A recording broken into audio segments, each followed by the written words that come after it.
Usai libur Lebaran, nilai tukar rupiah terhadap dolar Amerika Serikat melemah. Ya, sedangkan indeks harga saham gabungan atau IHSG anjlok hingga 9%. Apa yang terjadi? Apakah ini semata karena kebijakan tarif Trump? Kita diskusi.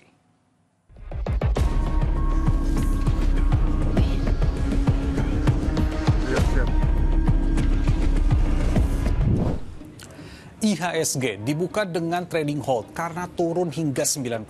Harga emas rontok dalam beberapa hari terakhir dan yang lebih mengkhawatirkan rupiah sudah mendekati level Rp17.000 per dolar Amerika Serikat. Apakah ini sebagai tanda bahaya bagi perekonomian Indonesia? Terus harus bagaimana? Kita sebagai warga biasa.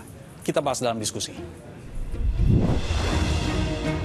Baru dibuka setelah libur panjang Lebaran, Bursa Efek Indonesia langsung membekukan sementara perdagangan saham.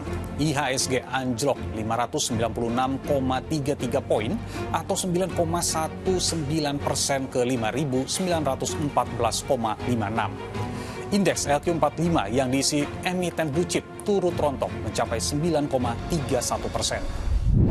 Penurunan sesuai prediksi. Ini adalah perdagangan pertama usai Trump mengumumkan tarif terhadap sejumlah negara. Tidak hanya IHSG, harga emas yang dikenal sebagai safe haven ternyata ikut rontok. Hari Jumat 4 April emas sudah mulai turun ke level Rp1.819.000 per gram, turun Rp17.000. Sabtu 5 April menjadi penurunan tertajam harga emas. Emas anjlok hingga Rp38.000 per gram ke harga Rp1.781.000 per gram. Tanggal 6 stagnan dan kembali turun di tanggal 7 sebesar Rp23.000 per gram menjadi Rp1.758.000 per gram.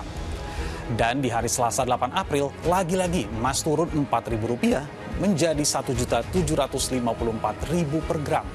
Dan selama 5 hari, harga emas sudah turun Rp82.000. Salah satu yang juga menjadi sorotan soal ekonomi adalah nilai tukar rupiah terhadap dolar Amerika Serikat. Di pasar NDF, nilai tukar rupiah sudah menyentuh di atas Rp17.000 per dolar Amerika Serikat. Sementara berdasarkan kurs Bank Indonesia per 8 April, 1 dolar Amerika Serikat berada di level Rp16.684. Angka ini semakin mendekati angka 17.000 seperti di pasar offshore NDF. Banyak yang khawatir melihat gejolak ekonomi Indonesia. Ini kata Presiden. Apa yang terjadi sekarang, goncangan dunia akibat negara yang ekonominya terkuat, membuat kebijakan-kebijakan, memberi peningkatan tarif yang begitu tinggi kepada banyak negara. Ini bisa dikatakan menimbulkan ketidakpastian dunia. Banyak negara yang cemas, ya. Padahal sebenarnya pendiri-pendiri bangsa kita dari sejak dulu, dan termasuk saya bertahun-tahun saya sudah ingatkan, mari kita bangun ekonomi kita dengan sasaran berdiri di atas kaki kita sendiri. Terus apa yang dilakukan oleh pemerintah Indonesia?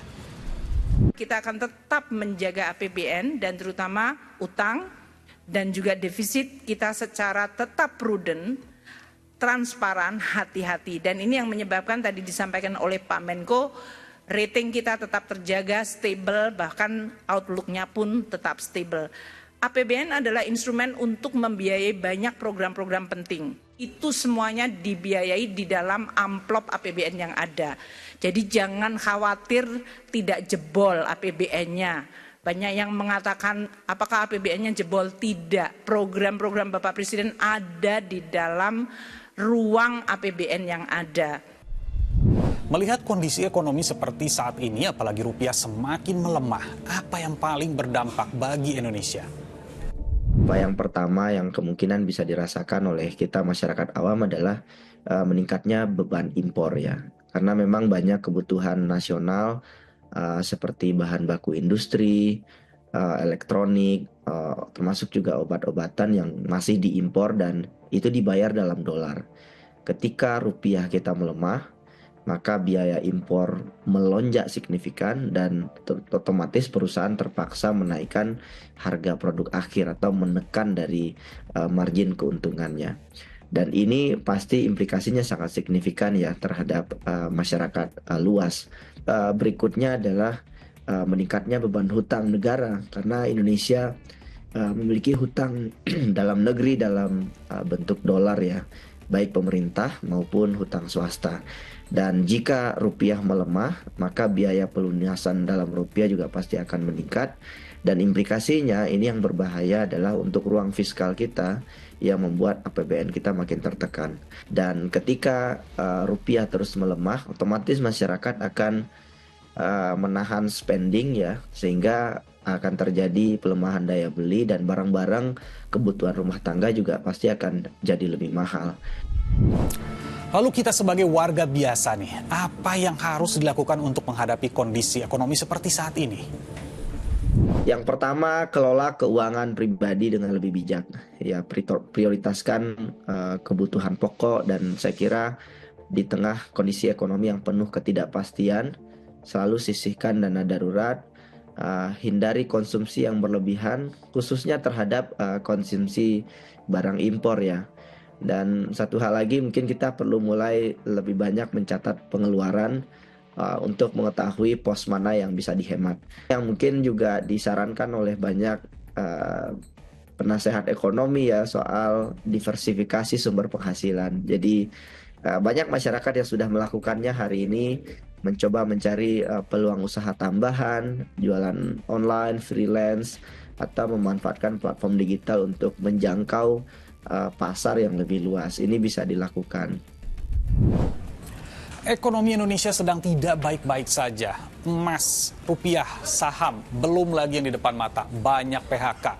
Industri Indonesia memang sedang menghadapi tekanan. Tapi Indonesia masih punya waktu untuk bangkit dan memperbaiki keadaan untuk melewati krisis ini. Saya Nabila Biasa, sampai jumpa.